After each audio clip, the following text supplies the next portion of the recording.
Good morning.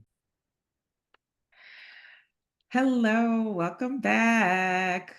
We are here for Trust Your Gut. I'm Erin Trent Johnson here with Antonio Aragona, Dr. A, who's a doctor of Ayurvedic medicine. And we are here for the June edition of the Trust Your Gut podcast. And we're excited. We were both just talking about it's hot, it's finally summer. We have crossed the threshold of summer solstice.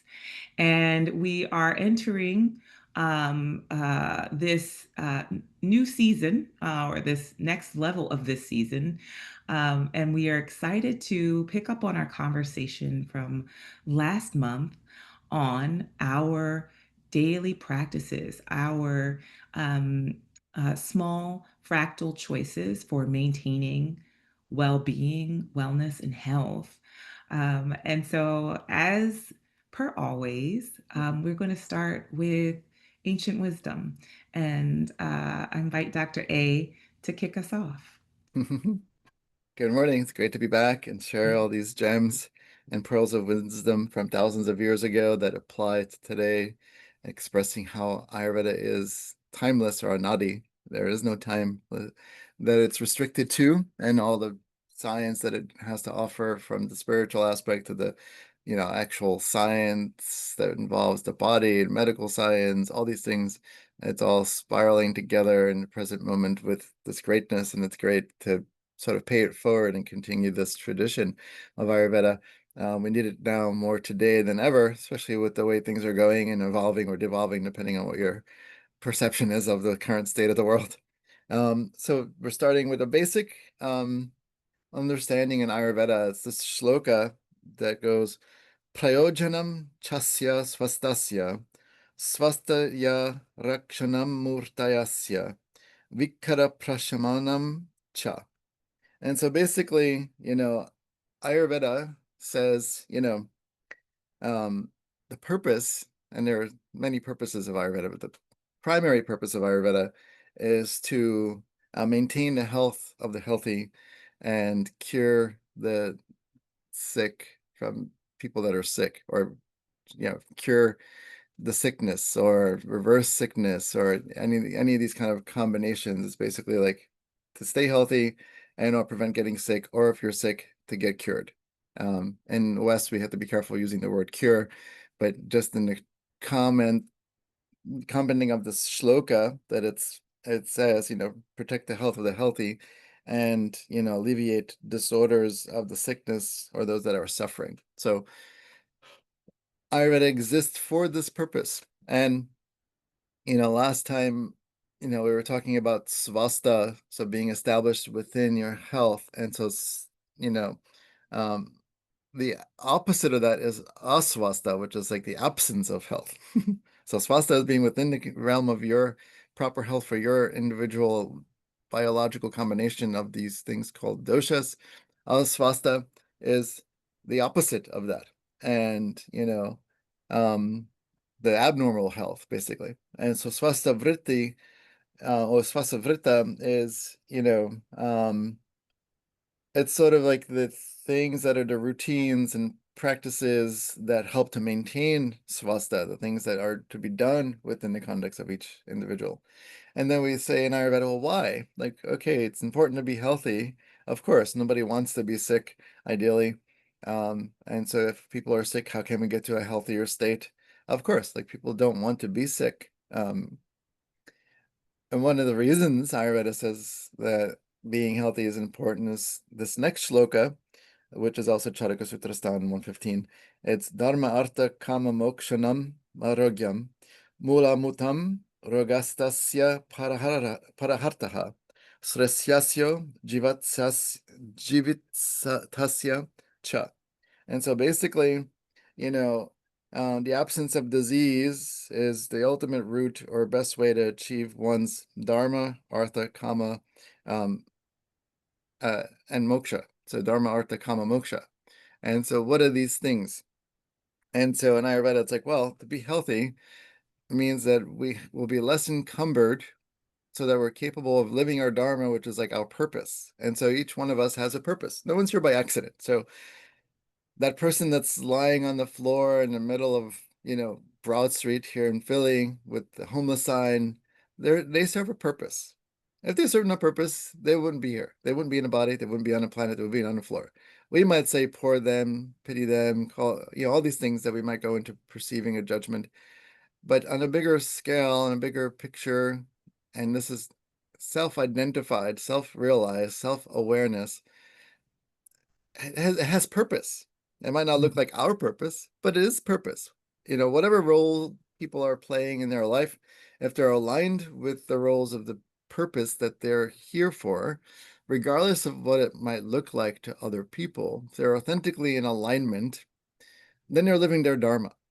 Then, if you're living your dharma, then you're going to have what's called access to artha, which is the material gains of like, I'm living my purpose, I'm doing the thing I'm supposed to do. So if I'm an artist, or I'm a sculptor, or I'm a painter, or I'm a CEO, or I'm a yoga teacher, or I'm a nutritionist, or I'm a healer, like if you're in this sort of bhav or flow of like, I am within the context of my dharma, I know what my purpose is. And some people might not find their purpose till they're 40 or 50 or 60. Like, purpose doesn't necessarily imply like you have to know that everyone knows by this age.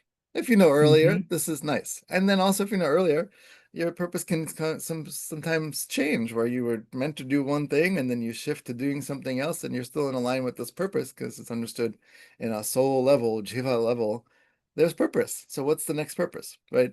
And so each person's identity in the world is their own, and it's personal, right?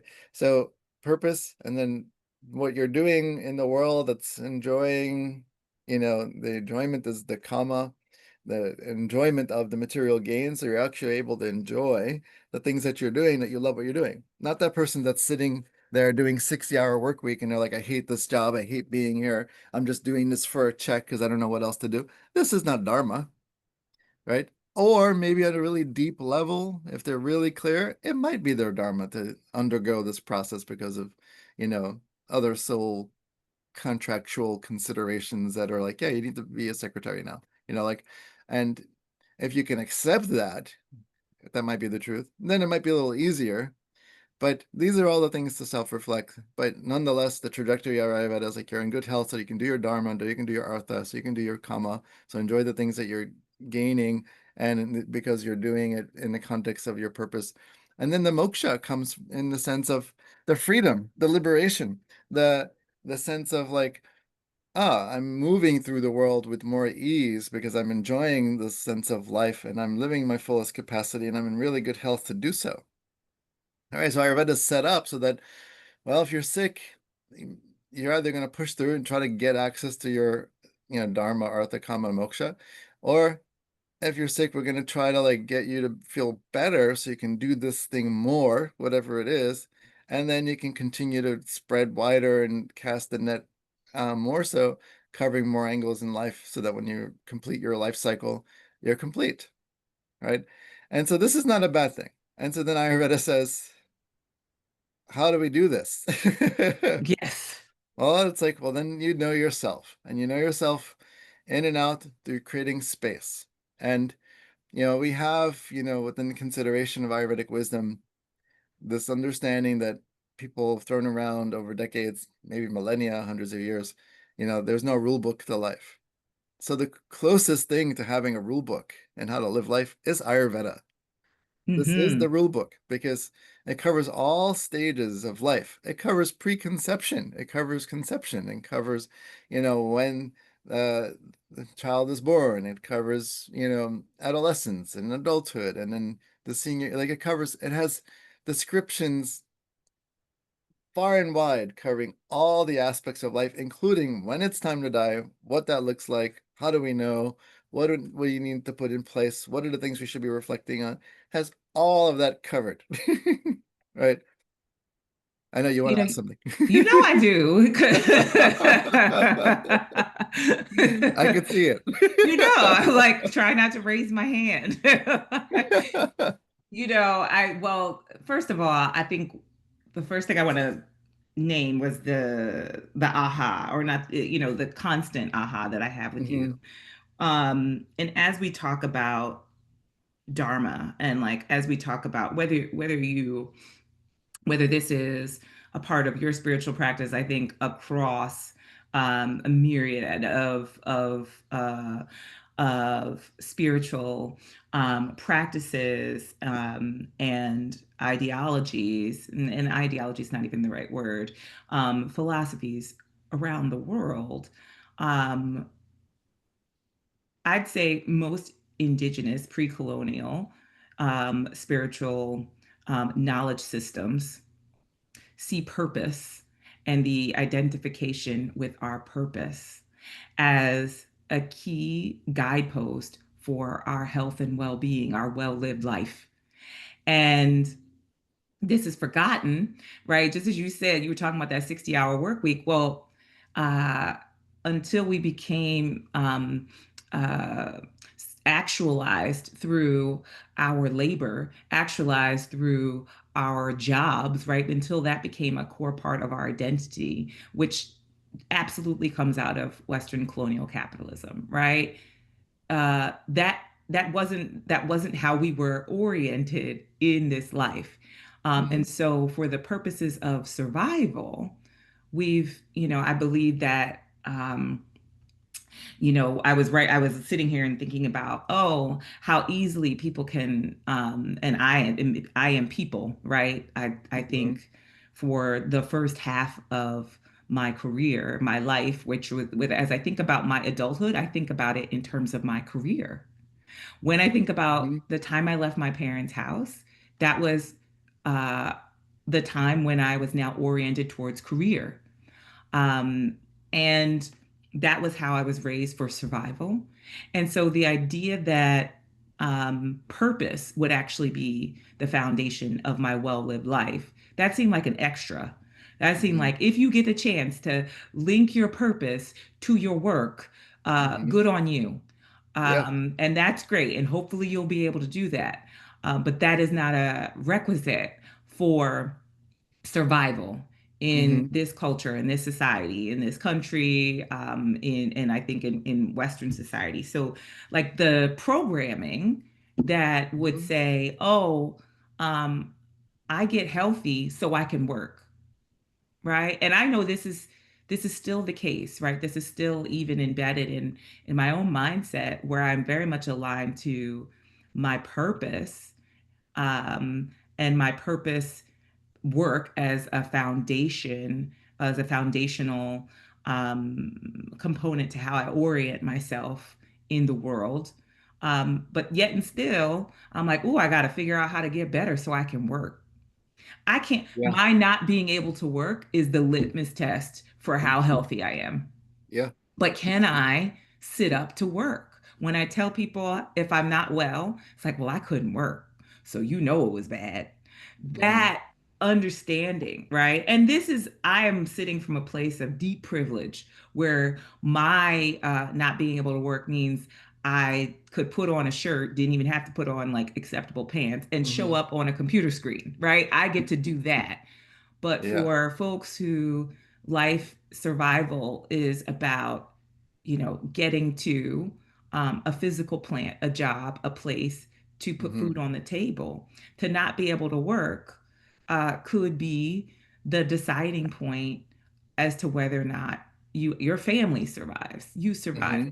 So I'm sitting with like the weight of how we reorient to align with our purpose being the guiding light, right? And what is orienting us towards making these decisions for our health and well Hmm. being. I had to just go back there because you said a whole lot that was so potent and powerful. And, you know, the knowing yourself and getting yourself to understand your purpose is a journey. And, as a transformational leadership coach who works with folks who are purpose driven, right? They're mission driven leaders, they're creators, they're folks who are trying to make change, social change possible in the world for, Hmm. the greater good of all of us. Um, a lot of times that also can be really hard. And so the knowing thyself, Hmm. right, is not like, oh, what are my marketable skills alone, right? It is much deeper, and that getting to that understanding and tying that to health, like I'm like we just if we want to sell it, right, which I'm not interested in selling it and making it Yeah. transactional, but I think that is the mindset that um we're trying to understand, because the Hmm. idea that you have to almost pitch ways to make healthy choices um seem like decision points that are separate from our purpose, right? That are separate from, right? Like we're trying to incentivize in many ways healthy choice. And I think that even that, like, uh, commodification of health has been ingrained in my Hmm. understanding, like a behavioral economics understanding of how you make good choices. And you talking about something else entirely different. So I just wanted to like really Yeah. make that clear. No, I mean, and it's very true. I mean, we're thinking like within the culture of the US versus other countries and how they're living life. I mean, there's extremes everywhere. I mean, I'd say maybe like a lot of the parts of Europe are more in alignment with like this pleasure of each day. And, they take 2-hour lunches and they start work a little late and they ended it a little late and they take a month out. Like there's a quality to think about, like they're in a sense of enjoyment there, right? And then in the US, it's like, oh, if you take time off, you're penalized for it because you lose more. It's like, so you think culturally, but again, we're all human and we're all on this planet. We all came from some other place in consciousness in the world, soul, or if you believe there's nothing before it, that's fine. Um, and in this present moment, it's like, how are you living life to the fullest and what parameters? And again, regardless of which tradition or belief system you might be obliged to, it's like all of them, all the belief system, whether you're atheist, agnostic, Buddhist, Hindi, Catholic, Christian, Baptist, all of it, all the ones, endless names, and, Satanists, you have to sit in some sort of capacity within yourself, at least separate from external stimulation or distraction, to kind of get quiet for a minute, right? Just to kind of, and from that place is the impulse, because, it's like if you can tune into just your heartbeat, you can see the impulse, the pulsation of the heart sparking, and that's the initial consciousness. It's like when the zygote occurs and the sperm meets the ovum, and the spark occurs as the consciousness. It's like this is the pulse, this is the impulse of like consciousness entering, you know and we all have that because we're all in a body. We all have a heartbeat, we have a pulse. So anything that has that has this impulse that started from that zygote state, and before then. And to coming to that purpose, and in the same breath, it's like nature, Bhumi, the earth, is the teacher. It's the mother, right? Mhm, The mother tells you, okay, son, daughter, um wake up, go to school. This is the time she wakes you up. Oh, it's time to go to sleep. Okay, honey, let's go to sleep. Eat your lunch. Here's mhm, this, here's that. She's on a cycle. She's been around for millions of years. mhm, And the sun rising and setting, and all of that and the way the planet revolves around the sun and evolves and rotates, around the moon, and all these things rotating and revolving around each other dictates time. This is why we have seasons, right? And so the earth knew that. And it's like, if you're aligned with the rhythms of the cycle of the day, it's a 24-hour cycle, 365 days a year. We're not talking Gregorian calendar versus non-Gregorian calendar, you know, because one's more moon-based, one's more sun-based, etc. Point is, sun is rising and setting throughout the year. High peaks, low peaks, high peaks, more summery, low peaks, more, wintry, and all of these things. And so if we tune into nature, the mother telling us what to do each day, then we won't be deviating too far off course with health. It's the deviation, it's the asvasta, which is, against swasavrita, which is like the practices and routines that help to establish swasta, you know, this automatically should be the thing. The argument that, oh, I'm nocturnal. You're nocturnal because of dysfunction, not because it's natural. You're not an actual nocturnal species like owls and, wolves kind of travel at night, you know. You're not. So you're a human. This is a different evolution of consciousness through like transmigration of the soul, and it's sort of like considered more hierarchical in like Indian practices. If you're born into a body, a human body, it's taken many lives and many reincarnations, if we're thinking reincarnation, to come into a human body. Can I pause you again for a second? Yes. Can you talk about transmigration of soul? Oh, that's a whole other. What's a snippet that, because I have a thought, a question that comes from, from my African lineage, my West African lineage, but I'm curious about where there are these intersections from Indian knowledge systems and Ayurveda. I'm curious what your how you'd Uh, name it well, for this audience. yeah, so I mean, we think about Einstein, energy is neither created nor destroyed, Hmm. right?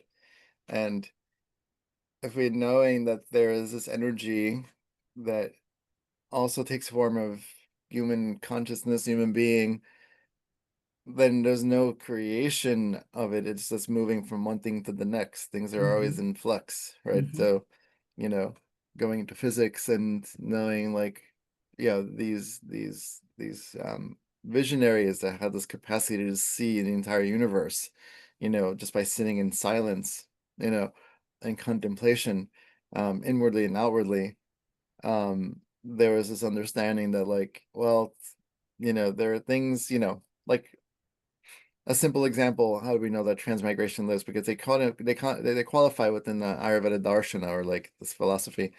Like, how do we know? And it's like, there's always going to be an argument like we don't know. All we have is right now. So Charvaki darshan, which is like one of the 16 darshans or philosophies that contribute towards like how Ayurveda exists and what it ruminates with when it's considering like patient care.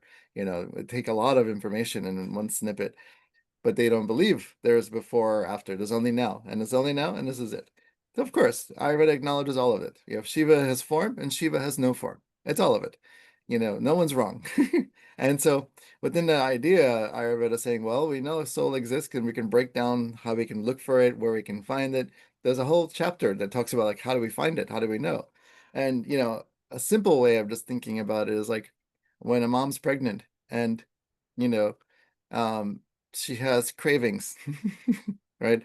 Um, More often than not, the cravings are not necessarily coming from the mother, but are coming from the being that's forming that requires certain nutrients and knows to use the body of the mother to access this kind of external consciousness, right? Hmm. And it's like, how did it know? It was not exposed to that mango yet. It wasn't even born yet, right? But it knows, Hmm. I'm mom, I'm craving mango, I'm craving pudding, I'm craving watermelon, I'm craving pickles, like, Hmm.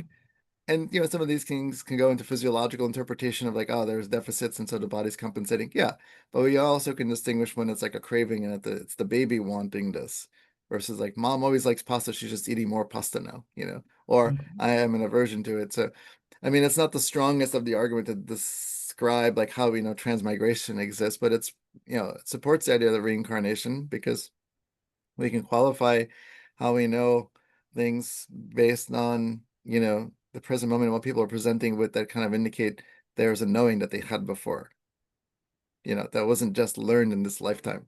Where did it Yes. come from? Didn't just come out of nowhere. Nothing comes out of nothing. Right. Yes.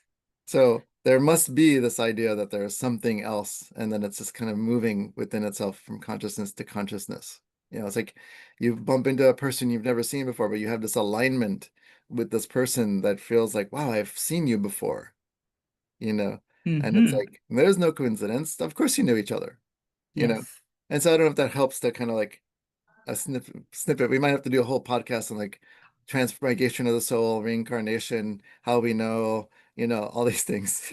Yes. Oh no, we absolutely do. And If I not, think just you and I can get together for tea and have a conversation. I'll pull out the text and talk about it. I think we could do, I want to do all of that. And I think the piece that really, I appreciate you sharing that, because I think what really is also here with me around purpose and health is how I have um, understood, I think, definitely over the last several years, as I have been, um, I think, really relating to death in a new way that has allowed me to relate to life in a new way and to living and to being here, just as you named it. The only um, There is only now, and I think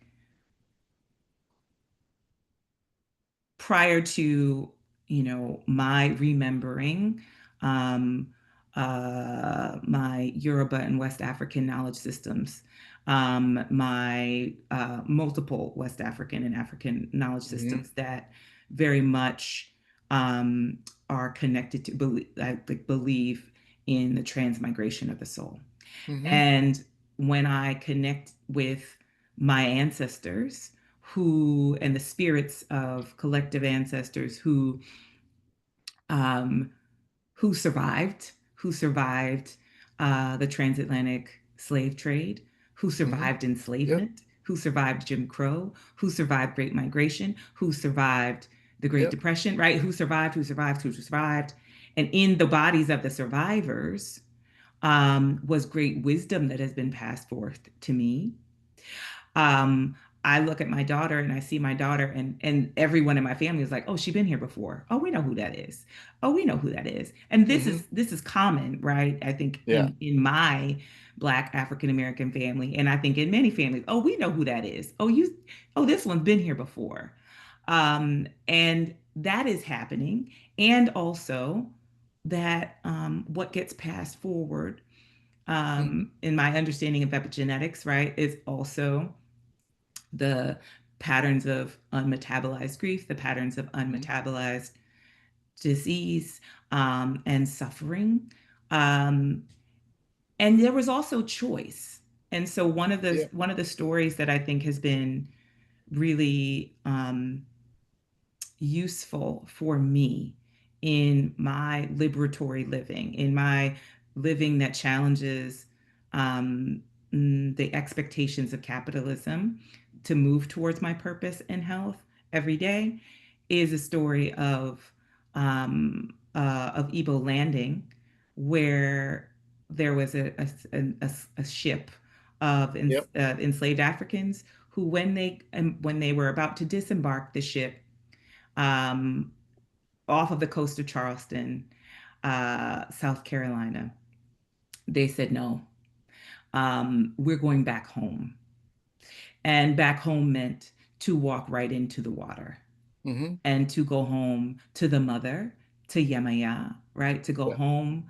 And going home meant we know that we are not ending in this world.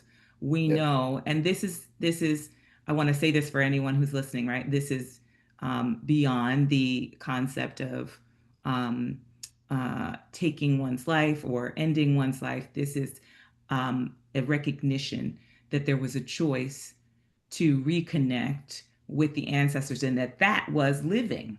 And so even the concept of death in Western worldviews is the end of this embodiment, and that's the end and it's finite. And I think that also, that belief system um, affects how we practice living. And so as you were saying, I was like, oh, I think It's there's true. something here as an incentive, right? And I keep coming back to incentive, as motivation, as inspiration, for the practice of living in a way that is not oriented towards the fear of dying. Does that Yeah. make sense? Yep. Yeah. I mean, all of that, of course. And again, if we look at understanding the angles, that's still all story. Like it's relative story. And yet when we go into places of silence, solitude, meditation, we are dissolving the stories because we get to the essence of what the truth is. Otherwise, we can sort of end up in this sort of perpetual cycle of suffering because we can justify like, well, I'm making bad choices because I reincarnated into this life from a lineage of being a Holocaust survivor, being a lineage of a war, a war survivor, being from a lineage of being enslaved. Like then you're just kind of playing in the Maya of things over and over and over and over again because pure consciousness doesn't care. This has at the essence of pure consciousness, it doesn't exist. It's not even real, That's right? if you take this deficit view. Yes, yes. So you want to understand like if you're really trying to go to a deeper place of getting clear on like what you know, choices I need to make, we could say like, oh, there might be some challenges in this lifetime because, I have these things that I'm working through.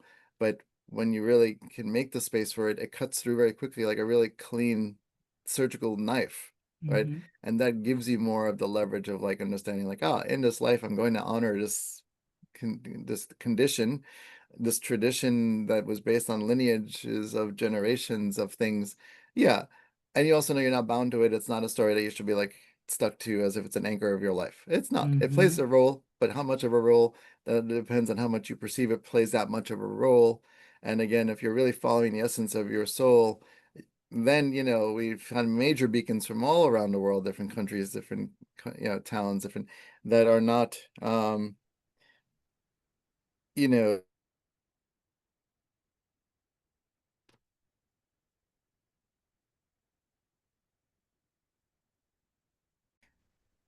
Okay.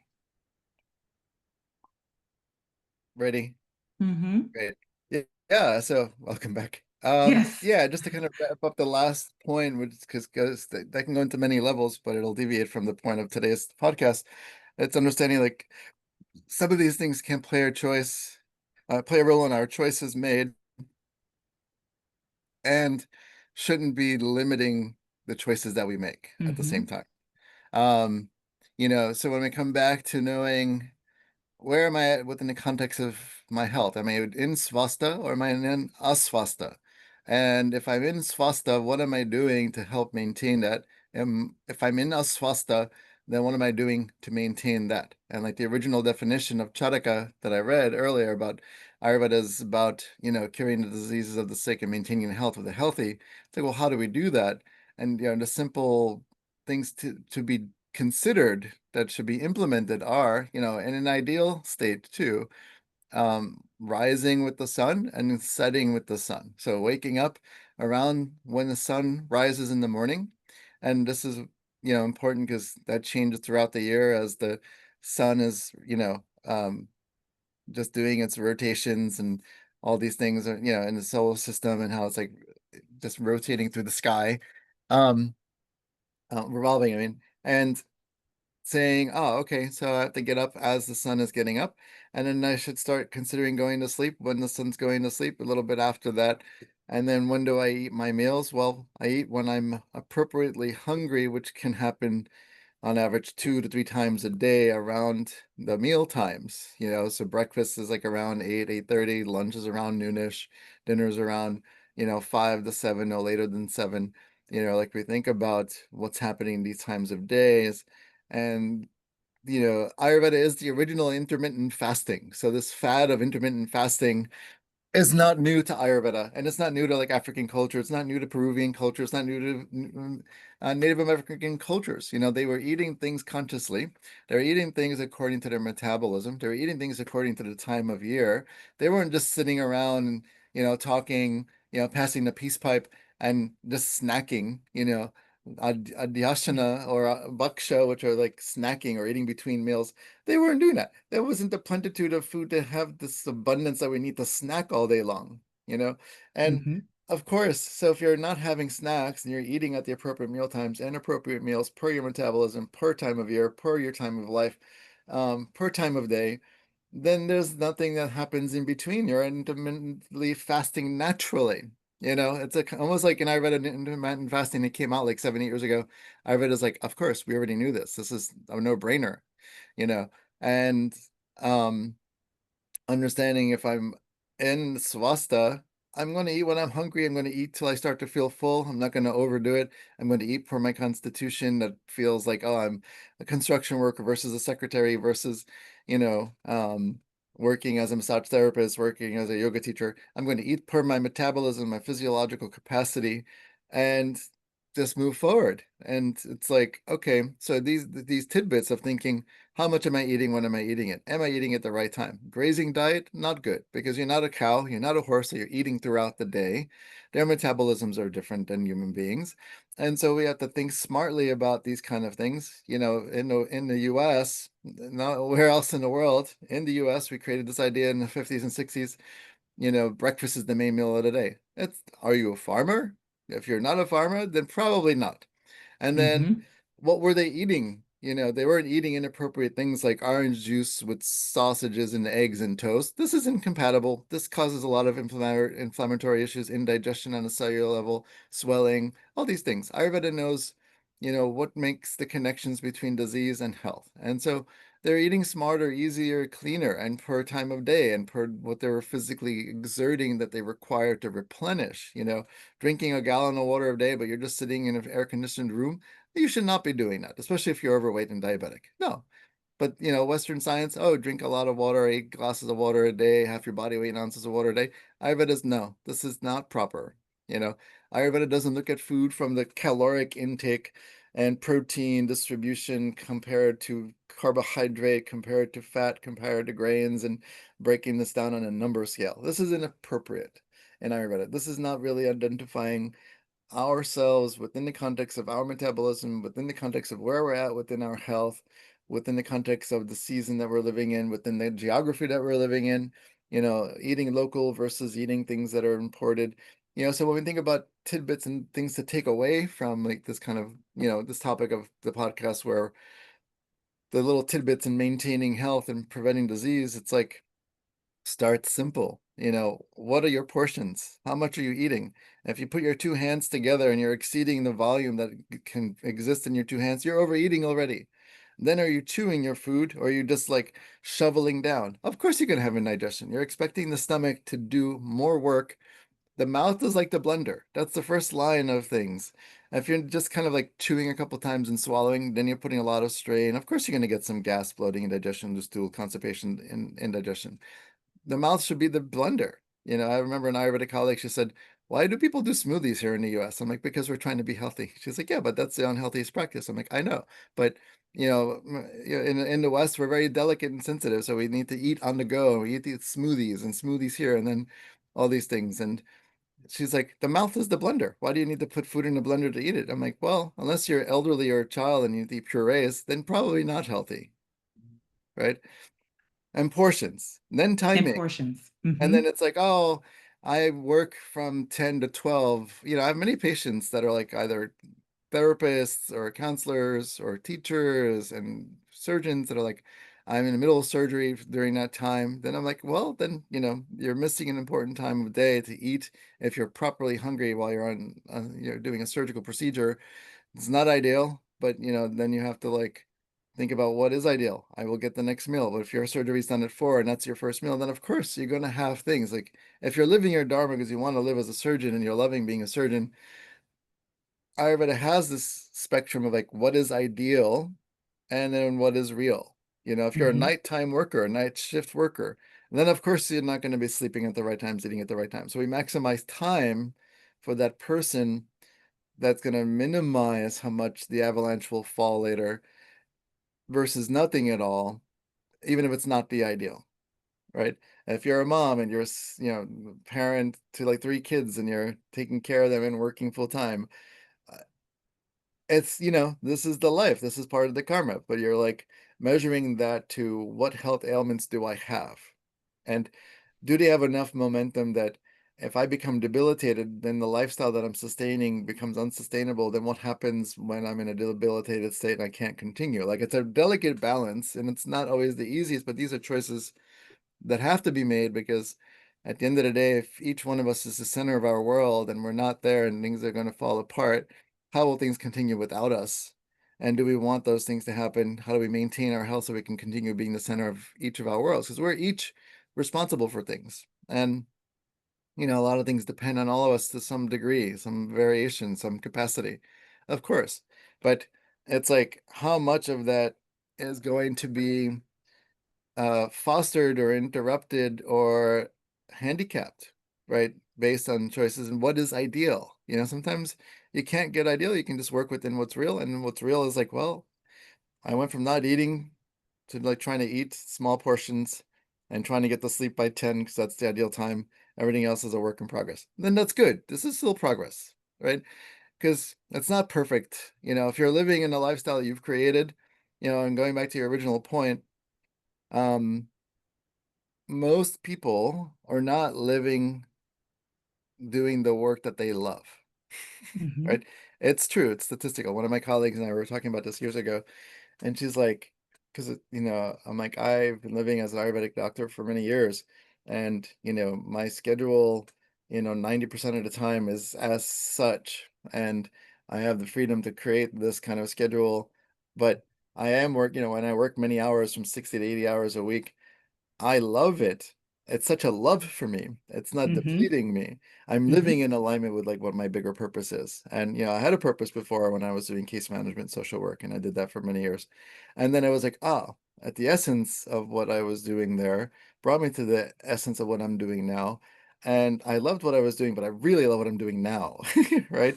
And this is not common for many people. People are just trying to get a check or trying to get money coming in, trying to make things work. And and this is good because this is the resiliency of all of us, that we're all trying to make the best of each day within the context of our own lives as much as possible you know um so within swasta, it's like, what is within my being, what is within my reach, what is within my availability, and what choices do I need to make? Because when you're in this momentum of like eating unhealthily and not exercising and staying up late and sleeping in, of course you're not going to have good health.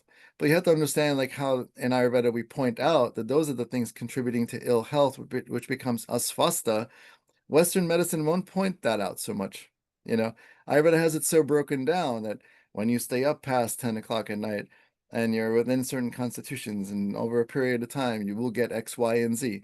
It already has it documented. It's already like, when a person comes in with certain conditions, we do a really extensive critical assessment of what brought them here to the present moment. So in Ayurvedic philosophy, of course, we only have right now, like Charvakis say, like we only have now. There's nothing before and after. And in Ayurveda philosophy, Ayurveda darshan, and other like Jainism and things like that are like we only have right now. But also, we have to know that nothing came out of nothing.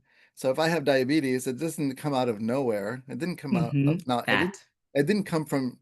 There was no yesterday. So where did this come from? No, we Mhm. knew it came from ancestry. It came from stress. It came from this poor diet.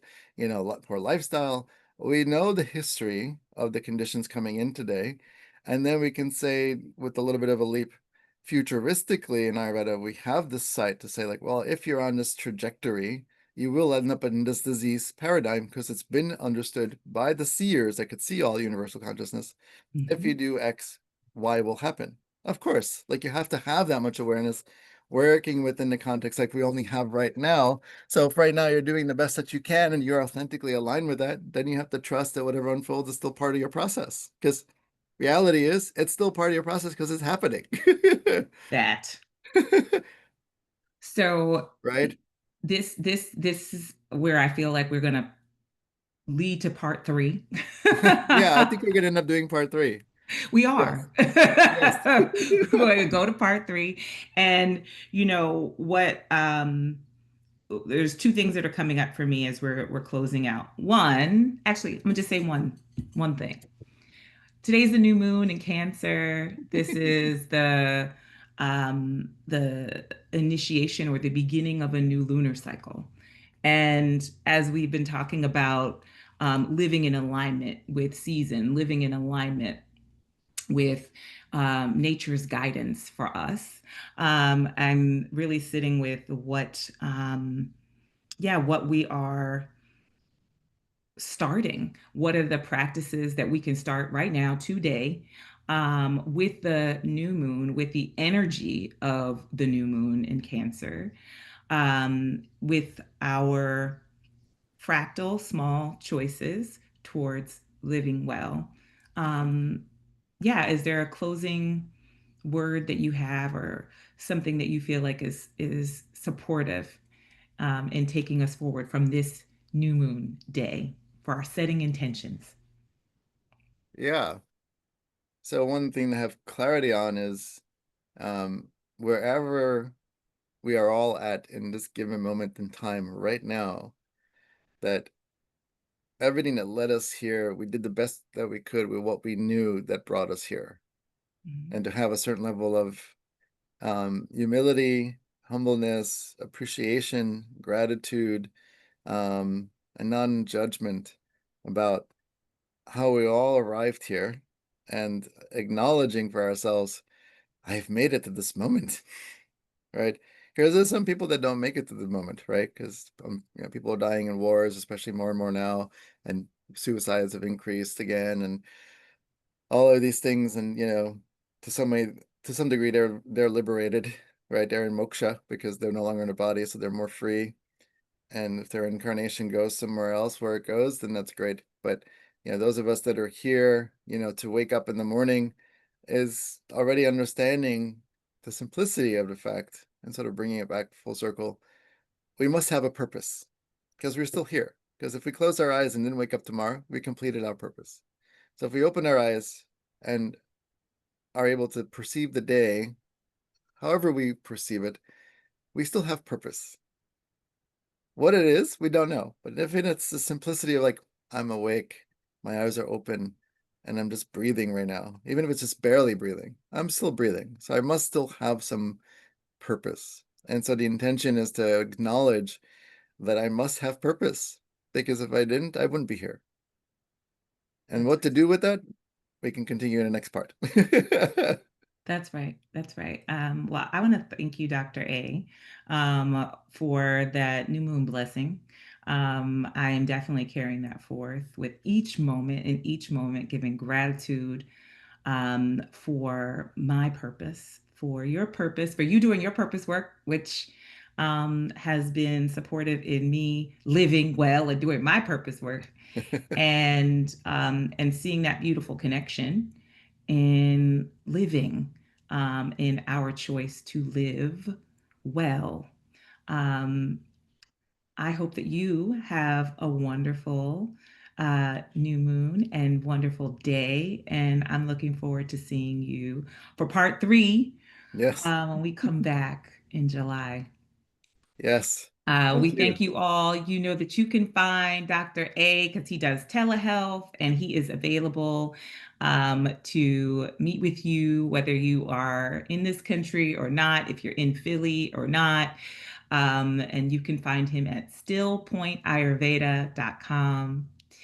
And you can find me at Black Mama Body on Instagram. And we look forward to seeing you in July. Thank you. Namaste, everybody. Namaste.